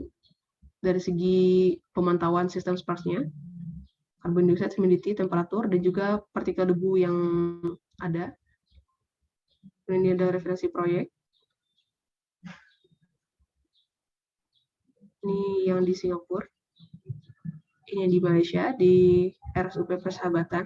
Dan sistem proteksi udara cerdas ini teruji dan bersertifikat layak oleh BPFK Jakarta. Ini adalah referensi proyek di Malaysia, University of Malaya Medical Center. Ini adalah urutan instalasi dari langkah pertama merakit modul panel, kemudian menghubungkan modul, pemasangan pintu dan engsel, kemudian penyegelan menggunakan sealing, dan HEPA filter dipasang dan disertifikasi oleh kontraktor. Terima kasih. Untuk penutup, saya ingin menampilkan sebuah video. Virus mengudara adalah virus yang menyebar di udara melalui tetesan kecil dari air liur, dahak, atau partikel aerosol yang terinfeksi. Virus mengudara dapat menyebar dengan sangat cepat. Oleh karena itu penting bagi kita untuk memperhatikan praktik kebersihan yang baik dan memastikan sirkulasi udara yang baik dalam ruangan. Pada kasus penyebaran virus COVID-19, menurut CDC Amerika Serikat, hingga 21 Maret 2023, lebih dari 830.000 tenaga kesehatan telah terinfeksi COVID-19 dan 5.288 diantaranya meninggal dunia.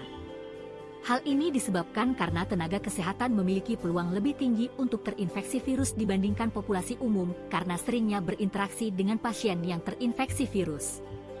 Oleh karena itu, sangat penting bagi tenaga kesehatan untuk mematuhi protokol kesehatan dan kebersihan.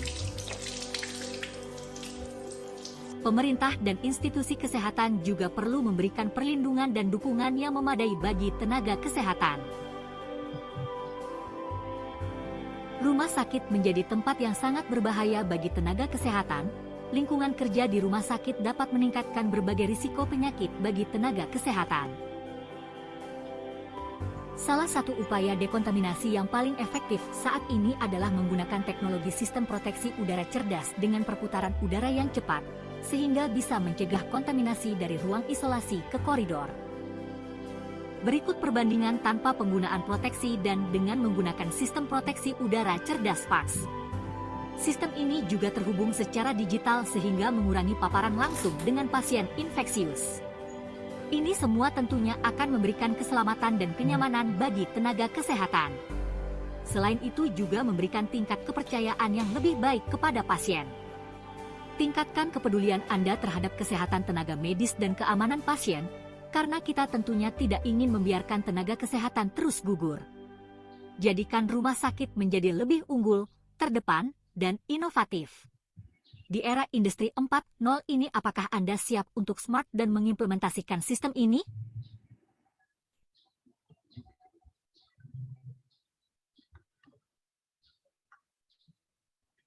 Ya, sekian dari saya. Terima kasih. Saya kembalikan ke Mbak Rosalie.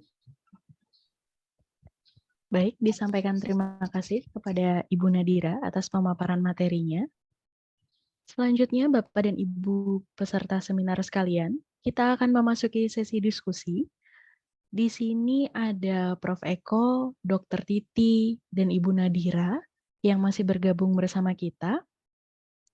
Kepada Bapak dan Ibu peserta seminar yang akan melakukan sesi diskusi atau menanyakan kepada para narasumber, itu dapat melakukan pertanyaan dengan dua cara, Bapak dan Ibu.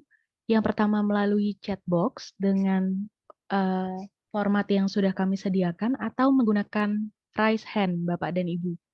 Kami juga mengingatkan bahwa link absensi ditiadakan, tetapi akan digantikan dengan link survei yang ada pada chat box.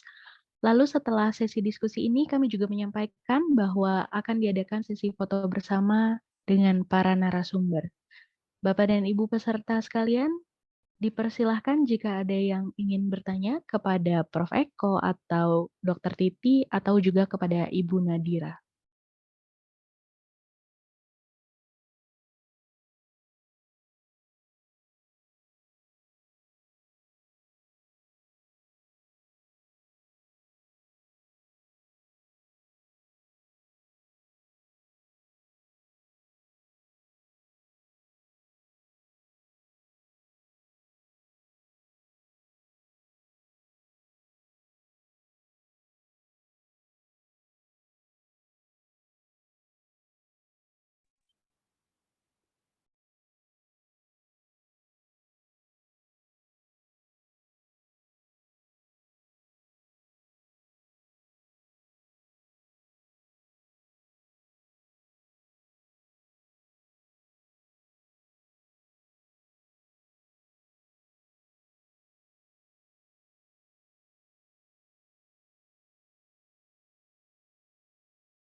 Halo, Mbak Nadira ya? Halo. Halo, iya Prof. Dengan sore. Tes. Halo, terdengar nggak? Terdengar. Ya. Mungkin saya mau menanyakan terkait dengan sistem proteksi udara cerdas tadi ya. Silakan Prof. Jadi kalau kita lihat kan dalam 1 menit itu bisa terjadi dekontaminasi tadi ya. Iya Prof. Itu berlaku untuk seluruh ruangan atau hanya ruang-ruang tertentu ya? Di ruang-ruang kritikal tadi tergantung pada jenis ruangannya atau enggak sebetulnya? Ya, terima kasih Prof atas pertanyaannya. Mungkin bisa saya langsung jawab. Jadi sebenarnya ada kaitannya Prof ruangan dengan lamanya durasi dekontaminasi. Jadi seperti saya bilang tadi, misalnya kita masuk dari koridor dan proses dekontaminasi terjadi, itu hanya memakan waktu sekitar 5-6 detik saja Prof. Karena kan dari koridor itu dinilai udaranya tidak terlalu kotor ya Prof, dan tidak terlalu terkontaminasi. Nah, untuk dari ruang operasi atau ICU atau bahkan ruang isolasi itu makan waktu yang lebih lama lagi Prof. Biasanya 60 detik ini disetting pada ICU atau ruang operasi. Tapi untuk ruang isolasi mungkin bisa makan waktu sekitar 70 detik, tapi masih sekitar 1 menit dan di bawah 2 menit sih Prof, sejauh ini. Oke. Tadi kan Dokter Titi juga sudah memberikan kayak grafik tadi ya. Grafik bahwa ketika ACH-nya tadi berapa tadi ya? 10 atau berapa tadi kan 27 menit kalau tidak salah. Nah, ini hubungannya dengan grafik tadi gimana Mbak ya? Apakah linear atau enggak ya? Oh iya Prof, tentu ini linear Prof. Jadi kan di standar ruang operasi itu sekitar 25 kali pertukaran udara, karena kan ruang operasi itu harus disetting bersih ya Prof, meskipun di dalamnya ada pasien infeksius. Nah, jadi di ruang biasa itu settingannya itu hanya sekitar 5-6 kali pertukaran udara per jam. Jadi untuk kita mendapatkan proses dekontaminasi atau air purging yang lebih cepat, otomatis kita harus meningkatkan jumlah pertukaran udara dalam 1 jamnya. Jadi dari 25 dinaikkan menjadi 200, dan juga tadi kita bisa lihat ukuran antarum itu tergolong kecil, jadi karena itu pergantian udara sangat cepat, juga ukuran volume ruangan kecil, jadi itulah kenapa dia bisa mencapai dekontaminasi 99% dalam waktu 60 detik. Oke, iya. Saya juga ingin bertanya ke Dokter Titi ya. Halo Dokter Titi. Ya, silakan Prof. Ya, terkait dengan inovasi baru ini ya, apakah inovasi baru ini kalau dibandingkan dengan yang lama, sebetulnya apakah ada perbedaan signifikan atau sebetulnya ya hampir sama dengan yang lama ya? Ya, terima kasih Prof. Saya kebetulan kalau untuk yang baru ini kan saya baru juga mendapatkan datanya dari Mbak Nadira. Tetapi kan tentunya dengan teknologi yang baru tadi diharapkan bahwa adanya kebocoran-kebocoran yang ada sebelumnya pada konvensional outer room itu diharapkan bisa lebih diminimalkan. Seperti itu, Prof. Oke, ya. Kemudian tadi kan sedikit lagi ya, masih tertarik dengan sedikit. Ada yang melalui aerosol, ada yang melalui airborne tadi ya. Nah, untuk pertukaran udara yang tadi, kalau dari hasil penelitian di RSCI, kalau nggak salah yang dulu pakai CO2 ya, ya. Ya. Nah, itu hubungannya dengan yang mana ya? Dengan airborne atau aerosol ya?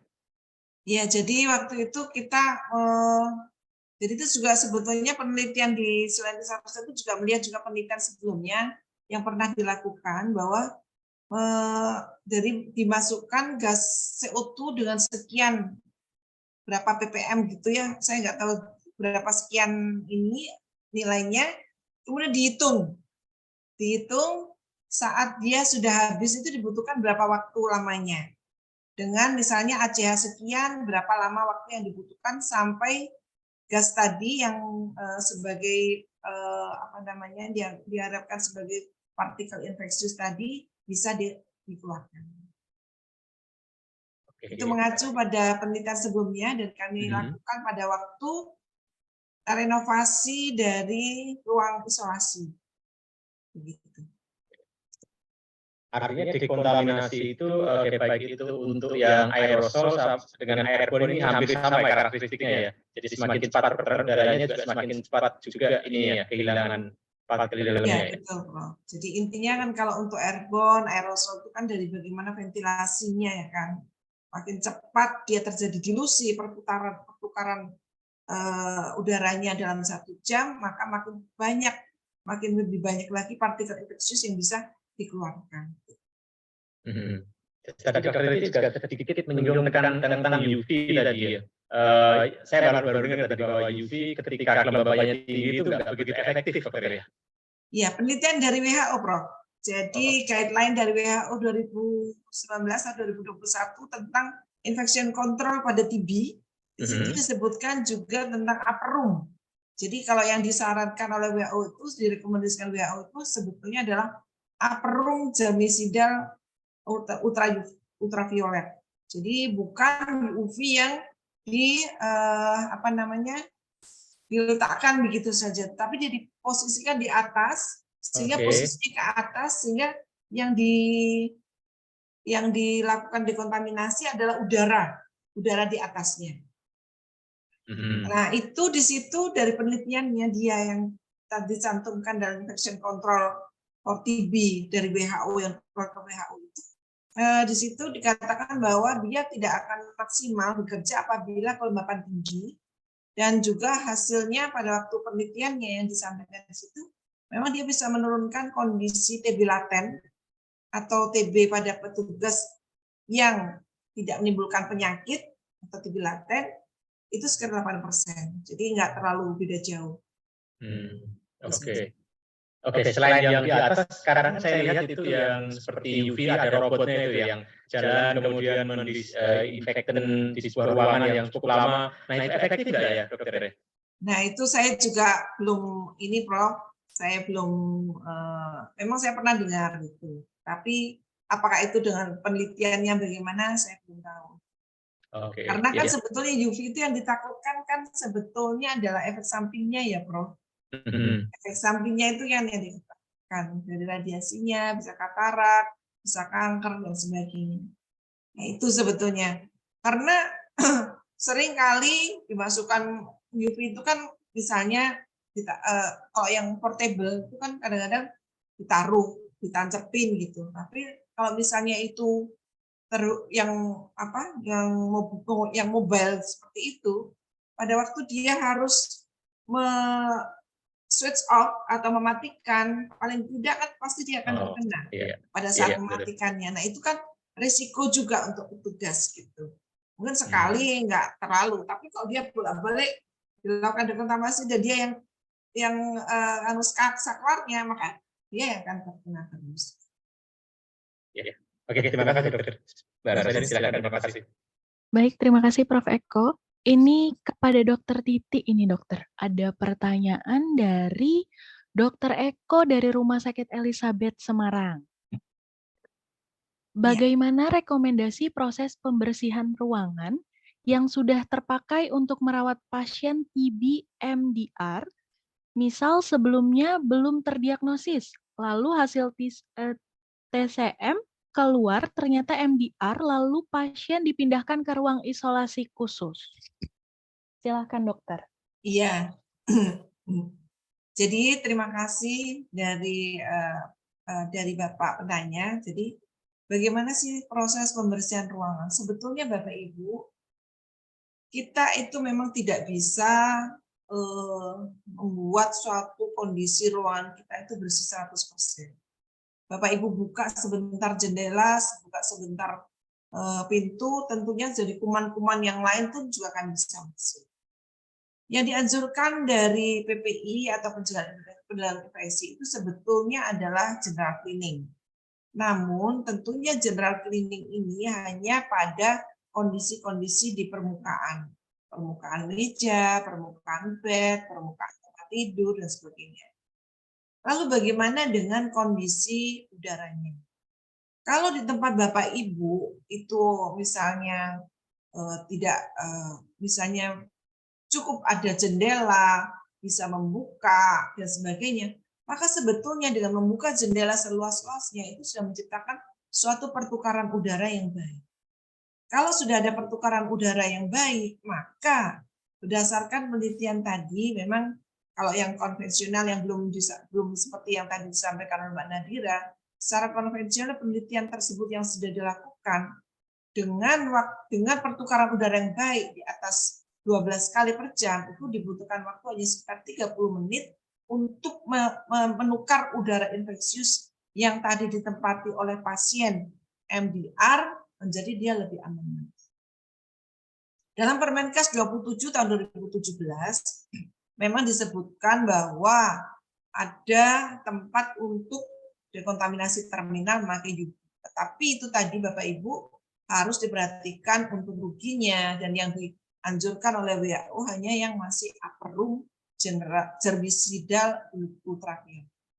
Itu saja yang bisa saya sampaikan. Kemudian kalau untuk pertanyaan kedua, untuk pertukaran udara biasanya di ruang neonatologi. Jadi kalau untuk ruangan tadi yang saya sampaikan bisa buka jendela itu adalah kondisi memang misalnya ruang-ruangan yang misalnya cukup tanah lapang gitu ya, maksudnya dibuka jendela sudah aman. Jangan sampai dibuka jendela ternyata di sana sudah jalan raya atau lalu lalang orang. Tentunya hal itu tidak memungkinkan dan risiko terjadi penularan. Nah, dalam kondisi-kondisi yang tidak memungkinkan seperti itu, maka Bapak Ibu harus ada namanya ventilasi mekanik. Jadi dipasang suatu ducting dengan air handling unit tertentu, kemudian akhirnya dibuat suatu filtrasi dari udara yang di dalam ruangan tersebut. Nah, untuk ruang neonatologi ini tentunya kan tertutup ya Bapak Ibu, tertutup, memakai AC, maka dibutuhkan suatu ventilasi mekanik agar ruang tersebut jauh lebih aman. Begitu ya. Mungkin bisa menjawab. Baik, terima kasih Dokter Titi. Bagaimana Dokter Eko? Apakah sudah jelas penjelasan dari Dokter Titi atau masih ada yang ingin ditanyakan?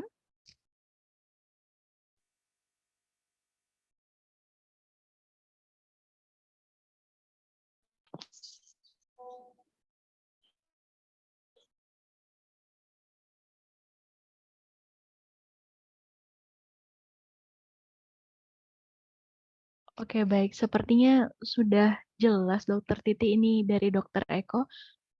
Lalu pertanyaan untuk Ibu Nadira ini dari Ibu Febi Rumah Sakit Anisa Tangerang. Untuk rekomendasi perbaikan atau pertukaran udara, misal di ruang neonatologi, bisa menggunakan apa saja? Pertanyaan yang sama juga untuk tadi dari Dokter Titi. Silakan Ibu Nadira. Ya, baik. Terima kasih atas pertanyaannya. Tadi dari Bu Devi Febi. Terima kasih banyak atas pertanyaannya.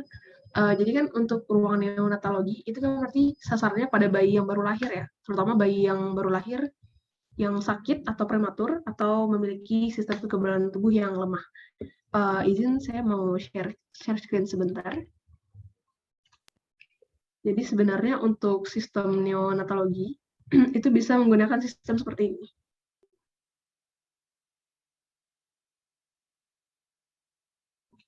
Di sini kita bisa lihat ada ruang neonatal ICU, di mana ruangan neonatal ini kan biasanya disetting netral, tidak bertekanan positif ataupun negatif.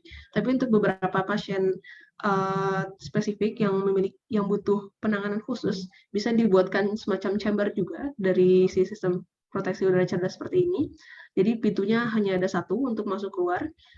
Nah, jadi di dalam si sparks inilah yang akan disetting untuk bertekanan positif. Dan untuk ukurannya juga bisa lebih besarkan sesuai custom dari rumah sakitnya. Kenapa disetting positif? Karena tentunya kita ingin melindungi pasien yang ada di dalam ruangan positif tersebut.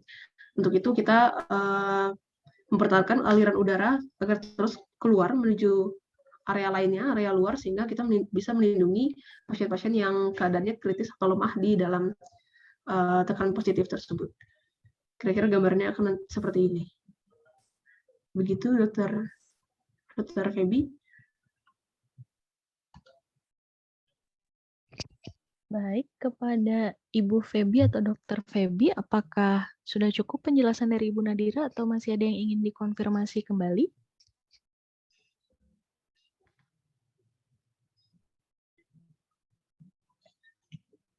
Baik, kami persilahkan kepada peserta seminar yang lain yang ingin bertanya kepada para narasumber yang ada di sini, boleh secara langsung atau juga menggunakan chat box.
Baik, Bapak dan Ibu hadirin yang berbahagia, telah sampailah kita pada penghujung rangkaian acara hari ini.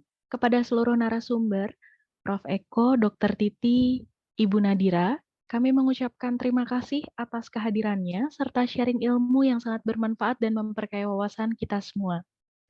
Selain itu, kepada Bapak dan Ibu peserta seminar, kami juga mengucapkan terima kasih atas kehadiran dan partisipasinya. Semoga Bapak dan Ibu mendapat manfaat dan menikmati acara pada hari ini. Bapak dan Ibu, kami juga mengingatkan untuk absensi pada kegiatan hari ini ditiadakan, tetapi kami ganti menjadi link survei yang akan menjadi syarat untuk mendapatkan sertifikat.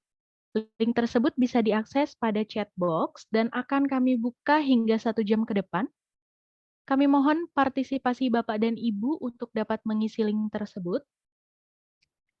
Sebelum kami menutup rangkaian kegiatan hari ini, kami mengundang Bapak dan Ibu untuk mengaktifkan kamera Zoom untuk melakukan sesi foto bersama dengan para narasumber kami. Kami persilakan Bapak dan Ibu peserta untuk mengaktifkan kameranya.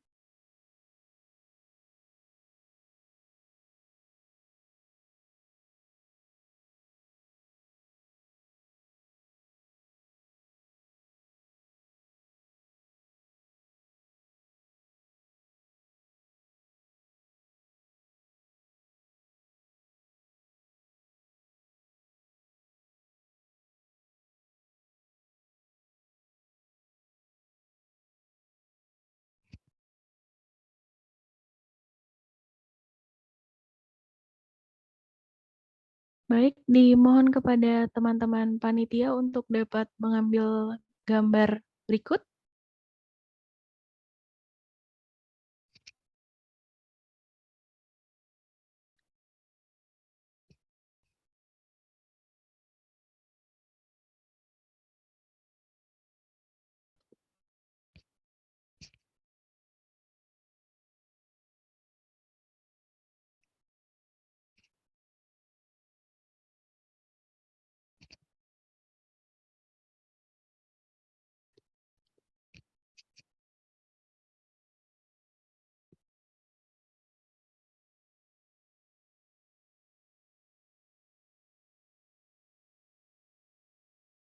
Baik, terima kasih Bapak dan Ibu. Dengan berakhirnya seluruh rangkaian kegiatan pada hari ini, atas nama seluruh panitia penyelenggara, saya memohon maaf atas segala kekurangan dalam penyelenggaraan seminar hari ini. Saya Rosa, pamit undur diri. Terima kasih dan sampai jumpa pada kegiatan seminar berikutnya. Wassalamualaikum warahmatullahi wabarakatuh. Selamat sore, salam sehat untuk kita semua. Selamat sore, terima kasih Dr. Titi. Terima kasih. Nadira. Terima kasih Ya, Dr. Titi, terima mari. kasih Prof. Sore. Eko, terima kasih Ibu Nadira, terima kasih Bapak dan Ibu peserta seminar sekalian. Izin mengingatkan kembali untuk mengisi link survei dan juga untuk pendaftaran sertifikasi bisa menghubungi tim kami. Terima kasih. Mari, sini. Izin live, Prof. Izin live, Mbak Silahkan Nadira. Prof, silahkan Mari. Dr. Titi.